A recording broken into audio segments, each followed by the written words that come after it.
नमस्कार दोस्तों, अगर आप जिंदगी में कुछ सफल बनना चाहते हो तो इस कहानी को पूरा सुने। आधा अधूरा ज्ञान हमेशा खतरनाक होता है।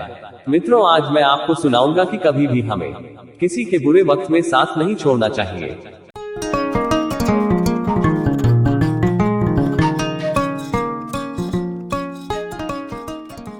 मित्रों, एक समय की बात है।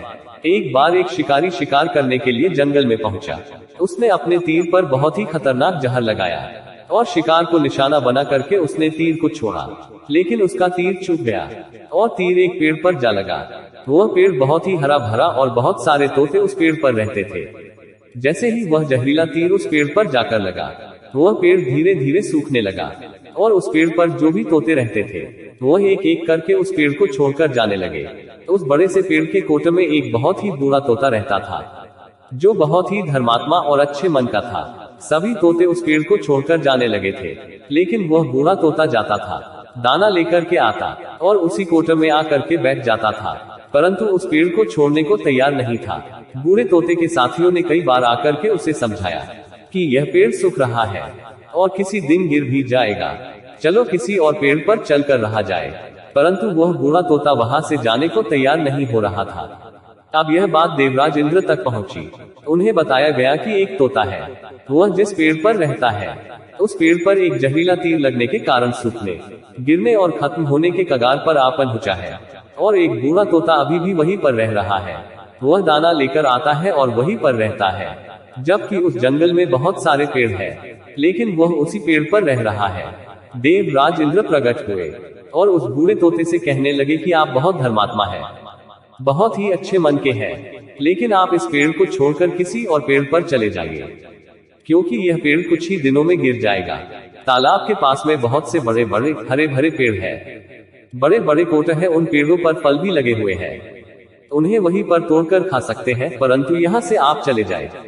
तोता बोला, माफ कीजिएगा, इस पेड़ ने मुझे जीवन दिया है, शिकारियों से मेरी रक्षा की है, हर मौसम में मेरे साथ रहा है, ये कोटा मेरा घर है, यहाँ मैं पला बड़ा हूँ, इस पेड़ को मैं छोड़कर कैसे जा सकता हूँ? इस पर संकट आया है तो क्या मैं इसे छोड़कर चला जाऊँ? मैं ऐसा कभी नहीं कर सकता।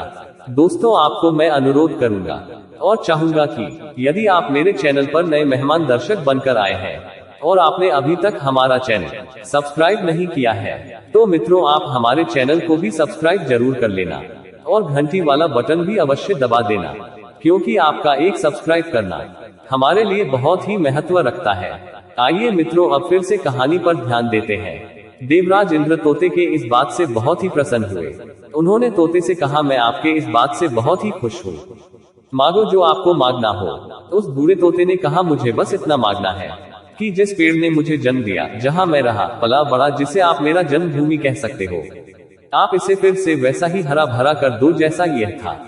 देवराज इंद्र ने अमृत से उस पेड़ को सिंच दिया और पहले की तरह हरा भरा कर दिया। अब वापस से उस पेड़ पर आकर के बाकी तोते रहने लगे। वह बूढ़ा तोता कुछ समय तक और जिंदा रहा, फिर उसकी मृत्यु हो गई और वह स्वर्ग में चला गया। यह कहानी हमें सिखाती ये है कि जब भी किसी इंसान का बुरा दौर आता है तो वह टूटा हुआ होता है, उसे किसी के सहारे की जरूरत होती है, किसी की आवश्यकता होती है। अगर आप ऐसे समय में उसे छोड़कर चले जाएंगे, उससे बात नहीं करेंगे, मुंह मोड़ लेंगे, तो आपसे बुरा कोई नहीं है, क्योंकि आप किसी के सुख का साथी बने या ना बने, लेकिन आपको हमेशा किसी के दैख का साथी जरूर बनना चाहिए। हमारे साथ जुड़े रहने के लिए हमारे फेसबुक पेज को फॉलो करें। अगर आप यूट्यूब पर हैं तो हमें सब्सक्राइब जरूर कर लें। दोस्तों, फिर मिलेंगे एक और रोचक कहानी के साथ, तब तक मुझे दीजिए इजाजत। धन्यवाद।